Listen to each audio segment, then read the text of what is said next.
Assalamualaikum warahmatullahi wabarakatuh. Perkenalkan, nama saya Ahmad Asbi Lubis, NPM-nya 230826051. Saya lagi berada di blok muskuloskeletal. Di sini saya akan bawakan materi tentang ankle sprain.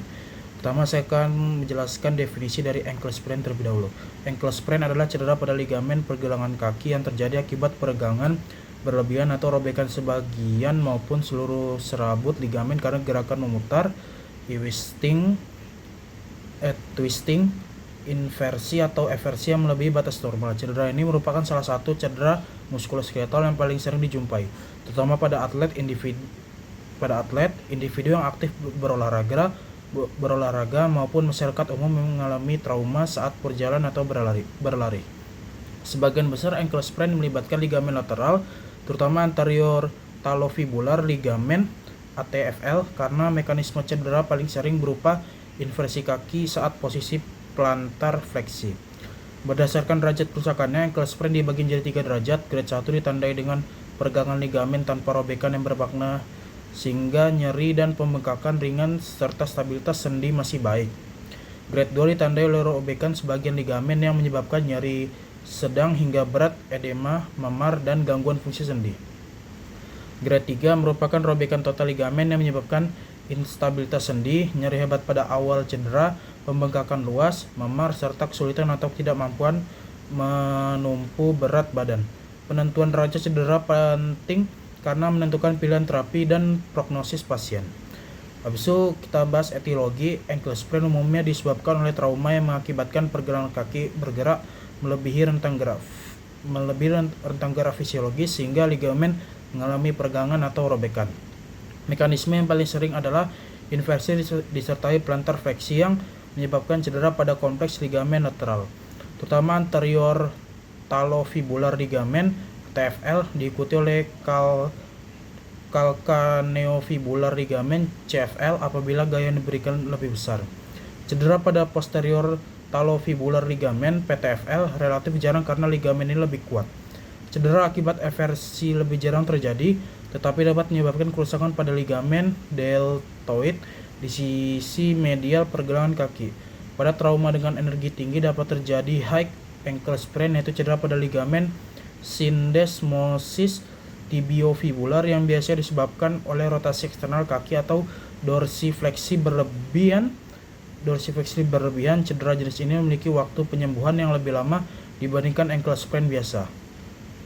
Penyebab ankle sprain sangat beragam, antara lain jatuh saat berjalan di permukaan yang tidak rata, salah pijakan saat menuruni tangga, cedera olahraga seperti sepak bola, basket, voli, bulu tangkis, atau lari, serta kecelakaan lalu lintas. Risiko cedera meningkat apabila otot pergelangan kaki lemah, koordinasi tubuh kurang baik, atau seseorang memiliki riwayat ankle sprain sebelumnya yang menyebabkan instabilitas kronis. Habis itu ada faktor risiko ankle sprain. Berbagai faktor dapat meningkatkan risiko seseorang mengalami ankle sprain. Riwayat ankle sprain sebelumnya merupakan faktor risiko terpenting karena dapat menyebabkan kelemahan ligamen, gangguan propriosepsi, dan instabilitas pergelangan kaki sehingga cedera mudah berulang. Partisipasi dalam olahraga melibatkan lompatan, perubahan arah secara tiba-tiba, atau kontak fisik seperti sepak bola, basket, voli, tenis, dan bulu tangkis juga meningkatkan risiko terjadinya ankle sprain.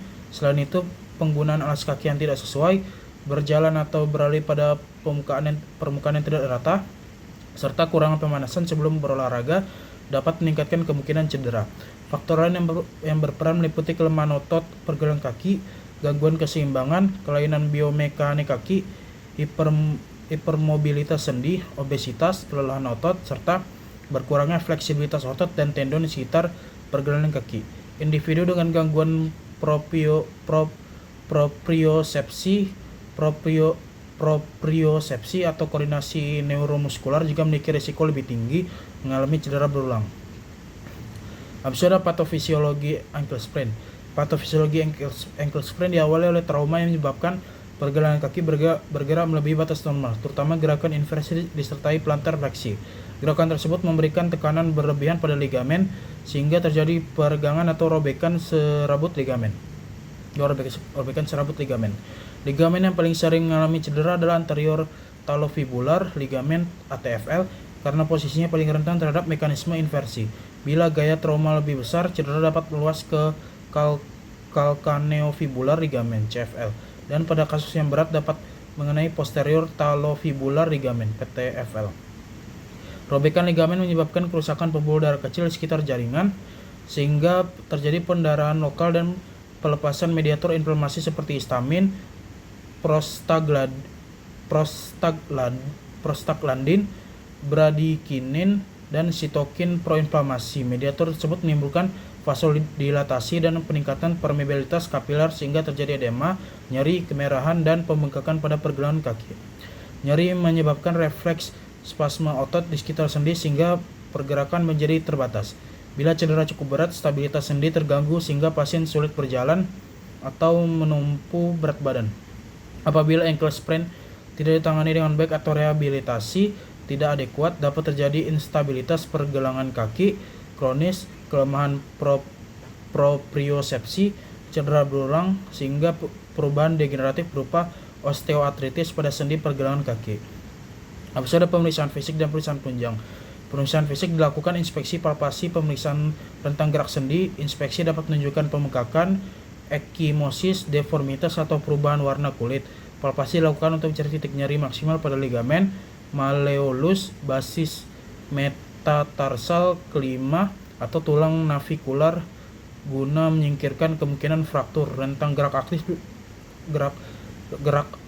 aktif dan pasif biasanya menurun akibat nyeri dan edema. Dalam beberapa pemeriksaan khusus dapat membantu menilai stabilitas ligamen. Anterior drawer test digunakan untuk menilai cedera ATFL, sedangkan talar tilt test digunakan untuk menilai cedera CFL. Pada dugaan cedera syndesmosis dilakukan external rotation test atau squeeze test. Pemeriksaan status neurovaskular distal juga dilakukan untuk memastikan tidak terdapat gangguan aliran darah maupun cedera saraf. Habis ada pemeriksaan penunjang. Foto röntgen pergelangan kaki dilakukan bila memenuhi Ottawa Ankle Rules, yaitu terdapat nyeri pada daerah malleolus disertai ketidakmampuan menumpu berat badan atau nyeri tekun pada malleolus basis metatarsal kelima atau tulang navikular. Pemeriksaan ini bertujuan menyingkirkan fraktur. USG muskuloskeletal dapat digunakan untuk menilai robekan ligamen secara dinamis. Ada tata laksana ankle sprain. Pada fase akut, terapi utama mengikuti prinsip PRIS, yaitu protection melindungi pergelangan kaki dari cedera lebih lanjut, rest mengurangi aktivitas yang menimbulkan nyeri, ice kompres dingin selama 15-20 menit setiap 2-3 jam selama 48-72 jam pertama. Habis itu ada compression balutan elastis untuk mengurangi pembengkakan, dan elevation meninggikan tungkai di atas posisi jantung untuk mengurangi edema.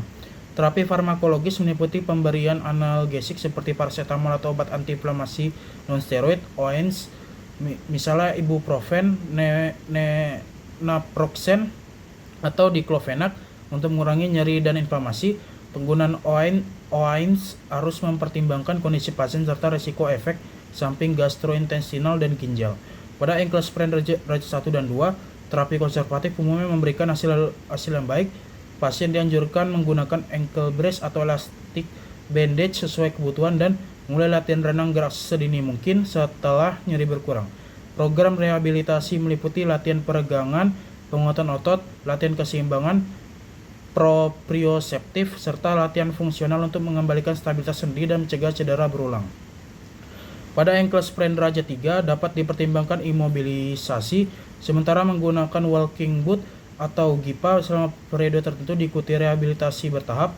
Tindakan operasi dilakukan bila terjadi robekan ligamen berat dengan instabilitas yang menetap, cedera syndesmosis berat, fraktur yang memerlukan fiksasi, atau bila terapi konservatif gagal memperbaiki fungsi sendi. Baik, sekian ini referensi yang saya gunakan. Wolf SW, Kanel, American, Kementerian Kesehatan, Strober, Bev. Baik, sekian. Bila kata, mohon maaf bila ada salah kata. Terima kasih. Wassalamualaikum warahmatullahi wabarakatuh.